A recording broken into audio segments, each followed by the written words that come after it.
नमस्कार, मेरा नाम ज्ञानेश्वर है और आपने देखना शुरू कर दिया है लाइव सिटीज। देखिए, मेरे साथ जुड़ रहे हैं पटना हाईकोर्ट के एडवोकेट देव प्रकाश सिंह साहब। और पटना हाईकोर्ट से एक बड़ी खबर आ रही है और खबर है शराबबंदी कानून को लेकर। आपको पता है, बिहार में 2016 से शराबबंदी कानून लागू है और करे करे कानून है। कानून तो ये भी है कि यदि घर में, चाहे वो किराया पर ही क्यों न लगा हो, यदि वहां शराब मिल जाती है तो घर को जब्त कर सकती है राज्य सरकार, नीलाम भी कर सकती है। और ऐसी कई प्रक्रियाएं अपनाई गई। मकान मालिक परेशान हुए, उन्हें पता ही नहीं कि किराएदार क्या कर रहा है। तो पटना हाईकोर्ट ने अभी अभी एक फैसले में कहा है, ऐसे फैसले पहले भी आए थे लेकिन राज्य सरकार को फटकार लगाई गई है। मुजफ्फरपुर का मामला है कि सरकार किराएदार के हिस्से वाले में शराब पकड़े जाने पर मकान को जब्त नहीं कर सकती है, राज्य साथ नहीं कर सकती है और यह बिल्कुल गलत है। तो पूरा मामला क्या है हम समझेंगे एडवोकेट देव प्रकाश सिंह साहब से। वो बताएंगे कि पटना हाईकोर्ट में यह मामला कैसे पहुंचा था और इसमें हाईकोर्ट ने क्या कहा। देव प्रकाश सिंह साहब। देखिए, इस कानून के बारे में शुरू से थोड़ा हम ऐसा बोल रहे हैं कि ये कानून जी सही से नहीं बना है और इस कानून को डिस्प्रोपोर्शनेट जो लॉ है, लॉ ऑफ पनिशमेंट सिस्टम है, कहीं न कहीं या तो ये कानून एब्जेक्ट हरी में बना या इसमें ठीक से डिलिब्रेशन नहीं हुआ। इस कानून में मूलभूत संरचना इसकी गलत है। गलत ना जी ये हुई कि अब कोई घर है तो घर को सीज कर लो, गाड़ी में है तो गाड़ी सीज कर लो, गाड़ी किसी की हो उस गाड़ी वाले पर केस कर दो। हमें याद है कि एक राजा ने एक कानून बनाया था, उसमें कहा कि हम डेड बॉडी को ताबूत में भेजेंगे, तो ताबूत सारे एक जी साइज के बन गए थे। तो जाके मंत्री ने कहा कि सर, जो आपने जो मुर्दे मर रहे हैं वो ताबूत के अंदर आ नहीं रहे हैं। बोला ठीक है, उन लोगों को मार दो जो इस ताबूत के अंदर आते हैं, क्योंकि पहले तो मुर्दा के हिसाब से ताबूत बनता है। उसने कहा नहीं, उन्हीं जी लोगों को मार दो जो इस ताबूत के अंदर होते हैं। ये कानून कुछ उसी ढंग का बना है। लग रहा है कि डिलिब्रेशन नहीं हुआ है, ढंग से बातें नहीं हुई हैं। बहुत सारी जी बातें बाद में खुद ब खुद आप देखिए, अमेंडमेंट कितने हुए हैं इस कानून के, कितने सीरीज ऑफ जी अमेंडमेंट चल रहे हैं। मात्र 2016 का कानून है, 23 तक में 10-12 अमेंडमेंट तो इसका आ गया है। इतना तो अमेंडमेंट हमको नहीं लगता पूरे विश्व में किसी कानून में आया होगा आज तक। अब जी। एक मामला है इसमें, एक राकेश कुमार करके हैं, उन्होंने उनका एक होटल है मुजफ्फरपुर में, चंद्रलोक करके, चंद्रलोक कॉन्टिनेंटल। बहुत पुराना होटल है, बहुत पुराना होटल है। और हमने कभी देखे हैं नाम, केवल जो जजमेंट है justice ji PB Bajantri and justice Ramesh Chandra Malviya, जो जस्ट अभी न्यूली ओथ टेकिंग किए हैं, उनका जी जजमेंट है। अब उसमें 7 नवंबर का जजमेंट, रिसेंट जजमेंट है, उसमें 7 उनका नवंबर का। जजमेंट है। अब कहानी आपको हंसी आएगी। ये जो होटल है, ये होटल 1.5 बीघा में लिखा है, 0.3090 हेक्टेयर। हमारे हिसाब से जी जितना हमको उसमें ज्ञान है, लगता है बोलो मोटा मोटी 1.5 बीघा जमीन। 1.5 बीघा जमीन मतलब समझिए कि वहां का बीघा बड़ा होता है बीघा। ये क्या ना, खैर हेक्टेयर में आएगा तो उतना ही आएगा, लेकिन तब भी मान लीजिए कि आप कम से कम 1.5 बीघा जमीन, 20 कट्ठा मैंने 32 कट्ठा, लगभग 1 एकड़ जमीन मोटा मोटी मानिए आप। उतने बड़ा जमीन में होटल है, बड़ा लगभग वो होटल है। होटल था। जी वो होटल किसी को लीज, बहुत सारे होटल्स है, इवन की पटना में भी होटल पनास लीज पर दिया हुआ है। बहुत सारे जी होटल्स, आप बहुत ऑल ओवर इंडिया घूमेंगे तो बिल्डिंग किसी की है, होटल किसी को। मैंने ट्रांसपोर्ट के बारे में भी कहा था, ट्रक और लॉरी हम्म, किसी और की होती है, मालिक कोई और होता है, ट्रांसपोर्ट कंपनी कोई और होता है, जो एजेंसी ड्राइवर देती है कोई और होता है, माल किसी और का होता है। गलती गलती जी खलासी की होती है, गलती होती है उसकी, क्या नाम है, ड्राइवर की होती है, फंस जाता है, मालिक सीज हो जाता है ट्रक। तो ये क्या कहा जाए इस कानून के बारे में, अलबत्ता कानून है ये। जी उस कानून में अब तो खैर याद होगा आपने भी कि गाड़ी वाले में था कि 50% of the insurance value penalty थी, अब घटा के 10% किया गया और यह भी कह दिया कि मैक्सिमम फाइन जो है 5 लाख की होगा। तब भी अभी भी बहुत ही अनड्यू हार्डशिप इस केस में मालिकों के साथ में। बहुत सारे बाहर के ट्रक मालिक तो बिहार गाड़ी भेजना नहीं चाहते हैं कि एनपी जो वाली नेशनल परमिट है, और यहाँ कानून में लिखा है कि मालिक का अगर पता नहीं मिलता है तो डेली न्यूज़पेपर हम निकाल देंगे और निकाल करके उसको सीज कर लेंगे। अब बताइए, जो बंबई में जो जी मालिक, हमारे पास एक केस है, वो यहाँ पर पढ़ेगा क्या बिहार का वो, और उसको अब सीज कर दे रहे हैं गाड़ी को। क्या आजकल तो सारे गाड़ी मालिकों का जो ओनरशिप बुक होता है वो आधार कार्ड से सीडेड होता है। जब सीनियर होता है तो जी वहां से आप निकाल सकते हैं उसके ओनरशिप को। ढंग की बातें उसमें हो रही है। अब इस होटल में जो सीजर ऑफ लीकर है वो मात्र 2.25 लीटर है। 2.25 लीटर का 2.25 लीटर बोतल मात्र। है, हमको लगता है 2.25 लीटर, 2.25 लीटर। और उसमें जो जी सीज हो गया है, कन्फिस्केट हुआ हम्म है, वो 1.5 एकड़ का होटल कन्फिस्केट हो गया।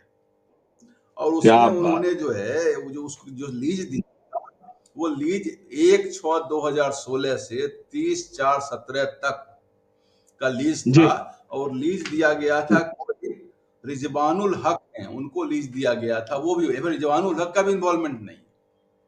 जी ये कोई होगा, स्टाफ होगा, कोई लोग होंगे, कोई गेस्ट होंगे जिनके पास से मिला और वहां के डिस्ट्रिक्ट मजिस्ट्रेट ने उसको कन्फिस्केट कर दिया। उनके पास कानून में पावर है। फिर ये 2016 के सेक्शन 56 उसके ब्रैकेट में ई अगर है, उसके ई कानून को है कि कन्फिस्केट कर सकते हैं। अब समझिए किस ढंग का जी कानून और कौन लोग एग्जीक्यूट कर रहे हैं। 2.25 लीटर में 1.5 बीघा के होटल को उन्होंने सीज कर लिया और सीज करके बंद कर दिया। 2017 में उन्होंने ऑर्डर निकाल जी दिया, 7/2/2017 को उन्होंने ऑर्डर निकाल दिया कि इसको सील कर दो। और सील करके इसमें हम सरकारी ऑफिस खोलेंगे इस बिल्डिंग में। बताइए, बताइए। ये प्रॉपर्टी का राइट आर्टिकल 300A में कॉन्स्टिट्यूशनल राइट है। और किसी का लाइवलीहुड है, जी उससे उसका पैसा आता है, उसका इन्वेस्टमेंट है, EMI पर लगा हुआ होगा, और उसको उन्होंने कन्फिस्केशन का मामला ले लिया। और जो 2.25 लीटर सरकार में के 32 वकील हैं वो कट्ठे का बहस होटल। कर रहे हैं, जी सरकार के वकील जो बहस कर रहे हैं, वो बहस कर रहे थे कि सर इसमें एक तो अपील का प्रोविजन है, ये अपील में पहले क्यों नहीं गए, हाईकोर्ट ही क्यों आ गए। वो अपील का प्रोविजन जो 92 है इस एक्ट में, वो 2021 में आया। जी और इनका जो कन्फिस्केशन है वो 2017 में हो गया। अब सोचिए किस ढंग का बहस होता है हाईकोर्ट में हमारे यहाँ। 17 में अब कानून सोचिए आया, 21 में 6 साल अपील, कन्फिस्केट रहा। 2.25 लीटर में 6 2017 में साल ये सीजर कन्फिस्केट रहा। सीजन है। उसको तो डैमेज सूट करना चाहिए, कितना का पेनाल्टी जी गवर्नमेंट ऑफ बिहार हमें दे। बेचारा बिजनेसमैन नहीं डर से करता है, लीगली अगर आदमी हो तो डैमेज सूट करना चाहिए गवर्नमेंट ऑफ बिहार के ऊपर उसको, कि हमारा इतना जी डैमेज हुआ, बिल्कुल। इतना पेनाल्टी, एरियर, इंटरेस्ट सब हमको देना चाहिए। तो उन्होंने कहा कि इसको अपील का प्रोविजन है। तो बोला अपील का प्रोविजन तो आपने 2021 में लाया है और सीजर आपने कर लिया 2017 में, कहां से जाते उसमें, लागू नहीं होता। दूसरा इन्होंने कहा कि इनका जो एग्रीमेंट है वो एग्रीमेंट रजिस्टर्ड एग्रीमेंट नहीं है। मतलब एग्रीमेंट रजिस्टर्ड नहीं है तो वैलिड नहीं है, लीगली वैलिड नहीं है। ठीक है, एग्रीमेंट रजिस्टर में स्टाम्प लगा रहता है, सरकार को रेवेन्यू मिला हुआ रहता है, उसमें नहीं मिलता है।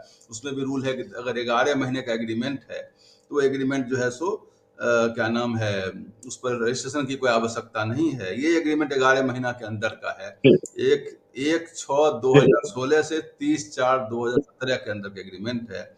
हाईकोर्ट ने कहा कि ये बात को स्टैंड नहीं कर रही है आपकी, और आप लोगों ने बिना किसी कानून के किसी के प्रॉपर्टी को इस ढंग से सीज कर लिया है।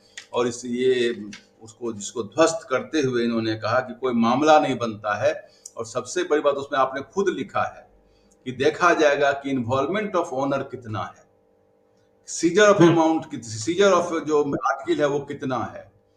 इन्वॉल्वमेंट कहाँ है इसका। ये बेचारा लीज किए हुए मालिक कहीं और रहता है, किसी को लीज किया हुआ है तो उसका भी इन्वॉल्वमेंट नहीं है, और किसी आदमी का इन्वॉल्वमेंट है। तो इन्वॉल्वमेंट केवल किताब में अक्षर लिखने के लिए था, कि समझने के लिए था। दिक्कत है कि इस कानून को जो exclusion power of district magistrate को दिया हुआ है, वो उनको जुडिशियल माइंड के बाद भी होते नहीं, यंग लोग सब होते हैं, वो जुडिशियल माइंड लगाते नहीं है। वो कानून में लिखा हुआ देखा, बस उसको बस आंख मूंद के कहा कि इन्वॉल्वमेंट तो मान लो, केवल लिखा हुआ है, चलो लिखने दो, हम उसको मान लेते हैं इन्वॉल्वमेंट, और कन्फिस्केट कर लिया। तो इसलिए मैंने कहा कि वो जो राजा वाली कहानी थी, ताबूत बना दिया और मुर्दा नहीं फिट हो रहा था, कहा तो उतना जो मुर्दा फिट आदमी फिट होता है उसी को मार दो, मार के ताबूत में डाल दो।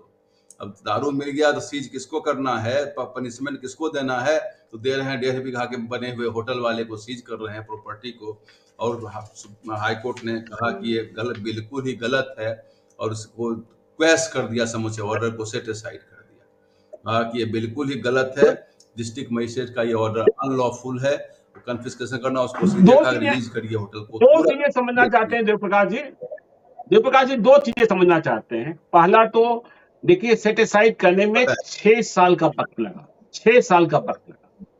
उस होटल मालिक का क्या नुकसान हुआ होगा, पहली बात।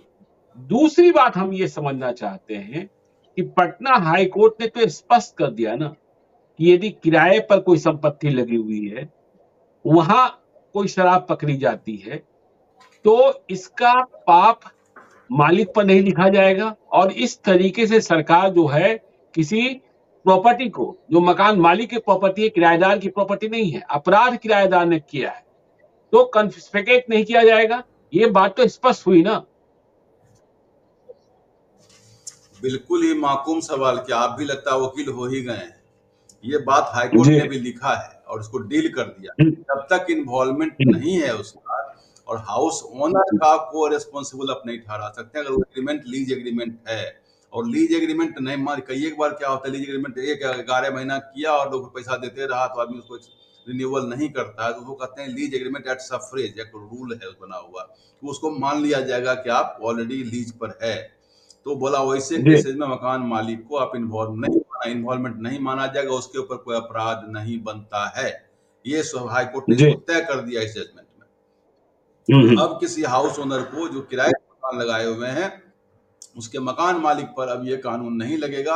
ये ऑर्डर उनके लिए बुलेट एग्रीमेंट हो गया और इस कानून को वो लेकर के जाएंगे और एक्साइज कमिश्नर और बाकी लोगों को इसमें चूंकि सबको पार्टी बनाया हुआ कॉपी सबको सर्व की गई है, हमें लगता है इस पर सरकार को फिर एक अमेंडमेंट देना चाहिए और इसको फिर से रिलैक्स करना चाहिए। कहीं न कहीं ये सब कानून जो है, ये कानून के प्रिंसिपल पर नहीं बना, ये कानून व्हिम पर बना हुआ कानून है। जी बिल्कुल। तो अब देखिए जो मकान मालिक को जो आप बता रहे थे कि ऑफेंस कहते किसको हैं, तो जो मैंने कई एक बार आपके यहाँ कहा है जिसने पाप किया वो पापी ना हो। जब ऑफेंस किया है तो उसको पनिशमेंट कैसे होगा? तो वही हुआ, किसी को पकड़ के किसी को बंद कर दे।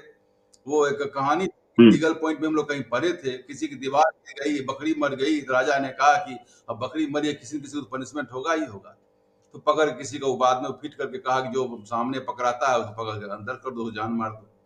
तो इस ढंग की जब कानून बनेंगे कि अगर दारू पकड़ाया तो कोई रिस्पॉन्सिबल नहीं, रिस्पॉन्सिबल मकान मालिक रिस्पॉन्सिबल, ये कोई बात में बात है? इतना बढ़िया अपने संविधान है, इतना अच्छा सिस्टम है बना हुआ, सीआरपीसी आईपीसी है बना हुआ, इन कानून को धज्जियां उड़ाते हुए स्पेशल एक्ट बना दिया जाए और कह दिया जाए कि मकान मालिक, तब तो आप कहते हैं इंडस्ट्रियलाइजेशन डेवलप नहीं करता, होटल तो इंडस्ट्री में आती है, तो होटल को कैसे खोले? और कहते हैं बिहार में इंडस्ट्री, एक सवाल सब कानून तो एक सवाल और पूछ लेते हैं देवप्रकाश जी। देवप्रकाश जी, एक सवाल मेरा और, कि अभी आपने चर्चा में कहा कि जो बाहर के जो ट्रांसपोर्टर हैं, चाहे वो मुंबई के हों, दिल्ली के हों, वो अपनी ट्रकों को बिहार नहीं भेजना चाह रहे हैं, क्योंकि उन्हें लगता है कि यदि उनके स्टाफ ने, ड्राइवर ने, खलासी ने कोई पाप किया तो भुगतना उन्हें पड़ेगा। यह सरकार नहीं सोच रही है क्या? ऐसे मुकदमे तो कोर्ट में आ रहे हैं ना। सर 3-4 केस तो हमारे पास है सर, जिनका कि वो गाड़ी वाले को पता तक नहीं है। कई एक बार क्या करती है, ट्रांसपोर्ट कंपनी का जो मंथली या क्वार्टरली भाड़ा है वो भेजते रहती है वो उनके मालिक को। उनको नहीं पता कि हमारी ट्रक चल रही है, कहीं सीज हो गई। 7-6-8 महीना में जब सीज हो गई, बोला आपका बिहार में फलाने ब्लॉक में सीज हो गया, फलाने थाना में सीज हो गया। जब पता किया तो मालूम हुआ उसमें ऑक्शन भी डिक्लेयर हो गया। अब बताइए, आप उसमें नोटिस का कानून दिए हुए हैं, before giving the auction you have to notice the owner. आपने नोटिस किया ही नहीं, ड्यू प्रोसेस ऑफ लॉ आपने नहीं किया और आप ऑक्शन कर दे रहे हैं। तो इस ढंग की बातें जब हो रही हैं और ऐसे अब जो नेशनल परमिट के जो ट्रक हैं, जो ऑल ओवर इंडिया के ट्रक हैं, और कहते हैं मैंने बिहार के डेली में अखबार में निकाल दिया, कानून लिखा हुआ आपके प्रोहिबिशन एक्ट में, तो बिहार के डेली का अखबार बॉम्बे और आंध्रा और तमिलनाडु के लोग पढ़ेंगे क्या हिंदी वाला अखबार को? आप जो कानून बनाए हैं कि हम बिहार के अखबार, तो उसमें नेशनल परमिट के जो ट्रक आते हैं उसके लिए क्या कानून आपने बना रखा है और उसके मालिक क्यों परेशान? ये सब कानून कहीं न कहीं मायोपिक, जिसको कहा जाए कि निकट दृष्टि दोष से प्रभावित है। लोगों ने ध्यान नहीं दिया है, व्हिम पर बना हुआ कानून है, इसको देखना पड़ेगा। ये बिहार के इंडस्ट्रियलाइजेशन को कहीं न कहीं इफेक्ट कर रहा है। प्रोहिबिशन अपनी जगह पर है, जरूर होना चाहिए, उसमें कोई हम लोग को दिक्कत नहीं है, लेकिन इस ढंग का जो हैरासमेंट होता है ये बंद होना चाहिए। सरकार ने अमेंडमेंट लाया है, सक्सेसिव अमेंडमेंट लाया है, रिलैक्स किया है, लेकिन बाकी बातों को भी सोचे। ये सोचने वाली बात है। नेशनल परमिट जो ट्रक आ रहे हैं उसके मालिक को खबर होती है, कन्फिस्केट कर लेते हैं ट्रक को आप। चलिए, तो ठीक है, यह बात सोचने की है, लेकिन पटना हाईकोर्ट कोर्ट समाधान में आती है, लेकिन आप ही ने कर रहे 6 साल लग गया समय। कोर्ट को तो टाइम लग जाता है, बिल्कुल नीचे जाएगा, अपील में जाएगा, हाई कोर्ट में टाइम लगता है, कोर्ट को तो ड्यू प्रोसेस लॉ में टाइम लगता है। ये तो एक्सिक्यूटिव लेवल पर खत्म हो जाना चाहिए था मैटर को। और डीएम ठीक है। साहब लोग के तो पास हम है एक कि इन्वॉल्वमेंट को चेक करना है, चेक करते नहीं हैं। एक सवाल देव प्रकाश सिंह साहब जी चलते बताया चलते जाए। हम ये ले लेना चाहते हैं कि पटना हाईकोर्ट ने यह स्पष्ट कर दिया और इससे राह भी खुला कि जिनके भी किराएदार के घर में यदि शराब जब्त किया गया है और इस पाप के भागी मकान मालिक बनाए गए हैं तो वे न्यायालय पहुंचे, उन्हें राहत जरूर मिलेगी। बिल्कुल बिल्कुल मिलेगी राहत, और मिल भी रही है राहत। कई एक बार चीफ जस्टिस ने भी कई एक केसेज में दिया है, और यहाँ तक भी कोर्ट में खुले कहा है कि रेलगाड़ी मिलेगी तो वहां आप जब्त कर लेंगे। और बेंत्री साहब ने खुले कोर्ट जी में कहा था सरकारी बिल्डिंगों में बहुत लोग पाए गए, कितनी सरकारी बिल्डिंग जब्त हुई उसका लिस्ट बना के हमको दीजिए। कानून तो लॉ ऑफ इक्वलिटी होती है ना। आप क्यों एग्जम्प्ट किए जी हुए हैं किसी बिल्डिंग, सरकारी बिल्डिंग में कोई दारू नहीं पाया उसको भी जब्त करिए। तो इस ढंग की बातें कहीं न चलिए कहीं देखिए, लॉ रीजनिंग से चलता है, लॉजिक से चलता है। जी लॉ में अगर रीजनिंग नहीं है, लॉजिक नहीं है, तो रूल ऑफ लॉ के अंदर नहीं आएगा, वो केवल रूल रह गया, लॉ खत्म हो गया वहां से। और तो कोर्ट तो आ रही धन्यवाद है, कोर्ट तो हर देव एक केस में प्रकाश सिंह। इंटरवेन। चलिए ठीक है, अच्छी बात। तो बहुत बहुत धन्यवाद देव प्रकाश सिंह साहब, आज आप हमारे साथ जुड़े। तो हम अपने दर्शकों से चलते चलते कहते हैं कि यदि अब तक आपने हमारे यूट्यूब चैनल लाइव सिटी को सब्सक्राइब नहीं किया है तो जरूर कर लीजिएगा, और यदि इस वीडियो को फेसबुक पेज के माध्यम से देखें तो पेज को लाइक कीजिएगा, ट्विटर पर हमें फॉलो कीजिए। धन्यवाद।